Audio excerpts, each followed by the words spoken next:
Welcome back to another new video in SD Bio Life with Life Science. SLST নবম দশম এবং একাদশ দ্বাদশের নিয়োগ প্রক্রিয়া নিয়ে বেশ কয়েকটা নতুন গুরুত্বপূর্ণ তথ্য, তার সাথে SSC group C group D নিয়েও তাদের রেজাল্টটাকে একটু পিছিয়ে যাচ্ছে এবং তার সঙ্গে ইন্টারভিউ এবং টাইপিং ডেট নিয়েও একটা তথ্য নতুন উঠে আসছে। সেই ব্যাপারটা আজকে শেয়ার করব। যেমন তার সাথে এক্সপিরিয়েন্সের 10 নম্বর নিয়ে সুপ্রিম কোর্টের যে মামলা উঠতে চলেছে, সেই মামলার বা হাইকোর্টের যে মামলা হচ্ছে সেটার নতুন মোড় ঘুরতে চলেছে। সেই বিতর্কিত জায়গাটাও কোন দিকে যাচ্ছে, স্কুল সার্ভিস কমিশন সুপ্রিম কোর্টে এই 10 নম্বর মামলা নিয়ে কি জানিয়েছে সেই বিষয়টা শেয়ার করব। তার সঙ্গে একাদশ দ্বাদশের ক্ষেত্রে আবার ইন্টারভিউ শুরু হবে খুব শীঘ্রই এবং সেই ইন্টারভিউ লিস্ট খুব শীঘ্রই প্রকাশ পাচ্ছে এবং নবম দশমের ইন্টারভিউ কবে থেকে শুরু হতে যাচ্ছে সেই নিয়ে একটা তথ্য উঠে এলো। মেনলি যোগ্য শিক্ষকদের পক্ষ থেকে একটা গ্রুপ প্রায় মাঝে মাঝে এসএসসি অফিসে যাচ্ছেন এবং তাদের সাথে মোটামুটি আলোচনা বা মিটিং হচ্ছে বোঝা যাচ্ছে এবং তারপরে তারা শেয়ারও করছেন তথ্যগুলো। সেই সমস্ত জায়গা থেকে তথ্য উঠে আসছে এবং সুপ্রিম কোর্টে একটা গুরুত্বপূর্ণ মামলা রয়েছে যেটা 31 আগস্ট যার শুনানি রয়েছে। সেই শুনানিতে কিন্তু এক্সটেনশন হবে এবং তার সাথে আরও একটি গুরুত্বপূর্ণ তথ্য সেখানে রয়েছে যে যোগ্য শিক্ষকদের পক্ষ থেকে কিছু জন একটা গ্রুপ নাকি মামলা করতে যাচ্ছেন। সেখানে 7% তো একটা মামলা রয়েছে, 17% দাবি নিয়ে যোগ্য শিক্ষকরা তো গেছেনই। তার সাথে আরেকটি মামলা যাচ্ছে যে আরেকটি গ্রুপ, তাদের দুটো প্রপোজাল থাকছে 7% এবং 17%। সেই বিষয়টা কি সেটাও আজকে ডিটেলসে আলোচনা করব। ভিডিওটা শেষ পর্যন্ত দেখবেন, ভালো লাগলে লাইক করে অবশ্যই বন্ধুদের শেয়ার করে দেবেন, চ্যানেলে নতুন হলে চ্যানেলটা সাবস্ক্রাইব করে দেবেন। আর হ্যাঁ, টেলিগ্রাম চ্যানেলের লিঙ্ক ডেসক্রিপশন এবং কমেন্ট পিনে দেওয়া রয়েছে, সেটাতে টেলিগ্রাম চ্যানেলে জয়েন করবেন। সেখানে সমস্ত তথ্যগুলো ভিডিওর আগে অনেক ইনফরমেশান আমি শেয়ার করে দিই। তো যাই হোক, প্রথমেই আসি সুপ্রিম কোর্টে যে এমএ ফাইল রয়েছে সেটা এক্সটেনশনের হয়তো 31 আগস্ট তার শুনানি হচ্ছে এবং তার সাথে আরেকটি গুরুত্বপূর্ণ যেটা রয়েছে 7% এবং 17%-এরও এমএ ফাইল হচ্ছে। সেটা যোগ্য শিক্ষকদের মঞ্চ থেকে গেছে। সেখানে নাকি দুটো প্রপোজাল রয়েছে যে যোগ্য শিক্ষক যারা রয়েছে তারা 7% করলে অনেকে বাদ চলে যাচ্ছেন, তাই যোগ্য শিক্ষকদের জন্য 17% করতে চাইলে করা হতে পারে এবং ফ্রেশারদের জন্য 7%। এই বিতর্কিত জায়গাটা খুবই মানে কতটা ধোপে টিকবে বলে আমার মনে হয় না, কারণ একটা প্যানেলের মধ্যে দুটো নিয়ম চালু কখনো সম্ভব নয়। তার থেকে বরং তারা যদি 17%-এর উপর জোর দিত তাহলে হয়তো কিছুটা হতো। যাই হোক, তারা লয়াররা এই বিষয়টা আলোচনা করবেন, কিন্তু এই যে 17% বা 7% নিয়ে যে মামলাগুলো যদি সুপ্রিম কোর্টে যায় তাহলে কিন্তু জটিলতার দিকে এগোবে। এটা আমি 2 মাস আগে থেকেই বলছি এবং এইভাবেই কিন্তু জটিলতার দিকে এগিয়ে যেতে পারে। এবার এক্সটেনশন তো হয়তো হয়ে যাবে, সেটা নিয়ে কোনো ব্যাপার নেই, কিন্তু আরেকটি ব্যাপার যেটা হচ্ছে যে অভিজ্ঞতার 10 নম্বর একটা বিতর্কিত জায়গা। সেই বিতর্কিত জায়গাটা খুব সেন্সিটিভ জায়গা, যেখানে একটা পক্ষ পুরোপুরি বঞ্চিত হবে, আর একটা পক্ষ পুরোটা 10 নম্বর দিলেও তারা আবার তার সুবিধাটা পাবে না। তো এই জায়গাটার ক্ষেত্রে ফ্রেশাররা যে বঞ্চিত হচ্ছে, সেখানে এই একটা মামলা গেছিল সুপ্রিম কোর্টে। সেখানে সুপ্রিম কোর্টে এসএসসি জানিয়ে দিয়েছে। সেই জানিয়ে দেওয়ার যে তারা জানিয়েছিল সেইটার স্ক্রিনশটটা আমি দেখাচ্ছি।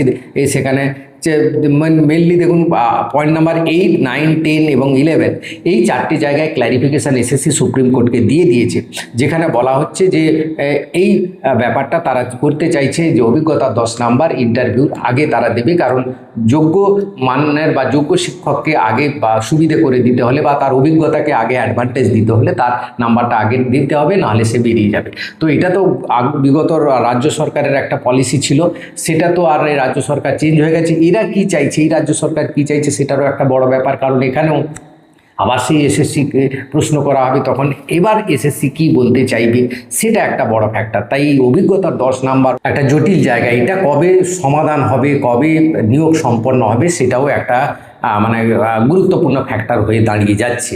এবার আসি যে তথ্যগুলো উঠে এলো, যে তথ্য যেখানে রয়েছে যে একাদশ দ্বাদশের প্রিলিমিনারি ইন্টারভিউ লিস্ট আবার একটা পাবলিশ হতে যাচ্ছে খুব শীঘ্রই এবং সেটা সেপ্টেম্বর মাসের প্রথম সপ্তাহে হবে।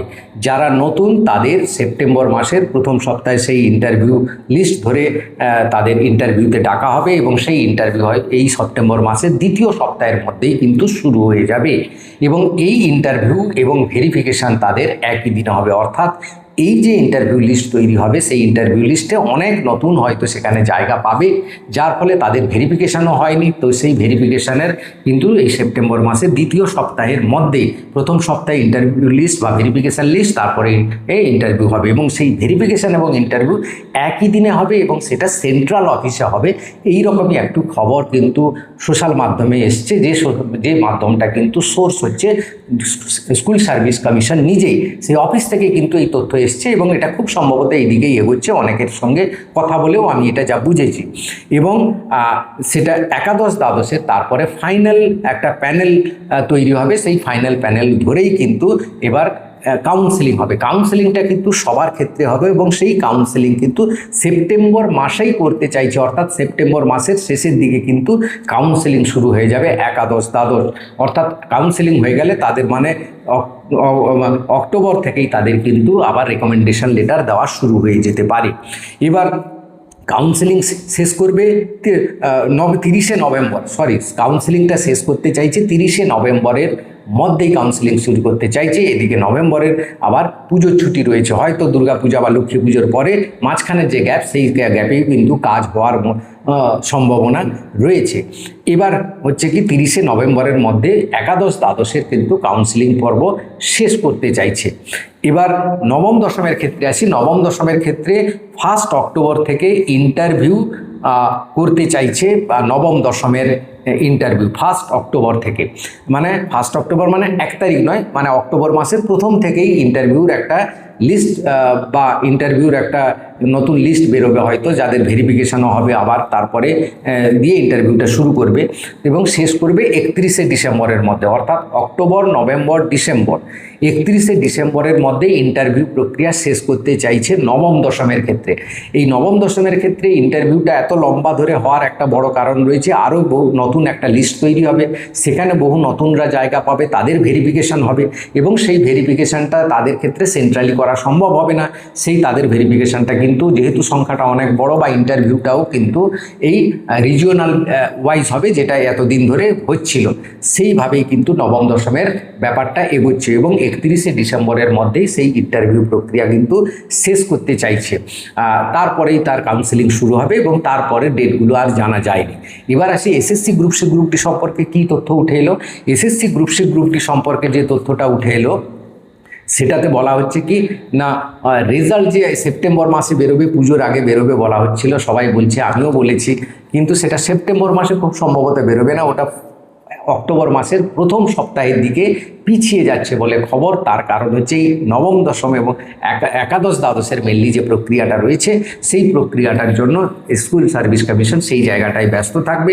তাই এদের প্রক্রিয়াটা সেই পুজোর আগে যেহেতু শিক্ষামন্ত্রী বলেছেন বার করবে, কিন্তু সেটা অক্টোবরের প্রথম সপ্তাহে, তারপরে সেকেন্ড উইক থেকে তো পুজো পড়ে যাবে এবং তাদের ভেরিফিকেশান কিন্তু গ্রুপ সি এবং গ্রুপ ডির ক্ষেত্রে আলাদা আলাদা হবে, সেটা তোমরা সবাই জানো, এবং সেটা ডিসেম্বর বা জানুয়ারি নাগাদ হতে পারে। অর্থাৎ ডিসেম্বর মাসের শেষের দিকে বা জানুয়ারি মাসের প্রথমের দিকে কিন্তু তাদের ভেরিফিকেশান শুরু হবে এবং ইন্টারভিউ তাহলে জানুয়ারি মাসে যদি হয় তাহলে শেষের দিকে, মানে প্রথমের দিকে যদি হয় তাহলে জানুয়ারি মাসে বা ফেব্রুয়ারি মাস, এরকম একটা টেন্টেটিভ ডেট পাওয়া যাচ্ছে। অর্থাৎ ফার্স্টলি যদি ধরো তাহলে জানুয়ারি মাসে ইন্টারভিউ হচ্ছে, আর লাস্টলি যদি ধরো তাহলে ফেব্রুয়ারি মাসে। তো এই হচ্ছে তোমার সময়। এবং এখানে কিন্তু আরেকটি গুরুত্বপূর্ণ তথ্য, টাইপিংটা আগে হবে তারপর ইন্টারভিউ হবে।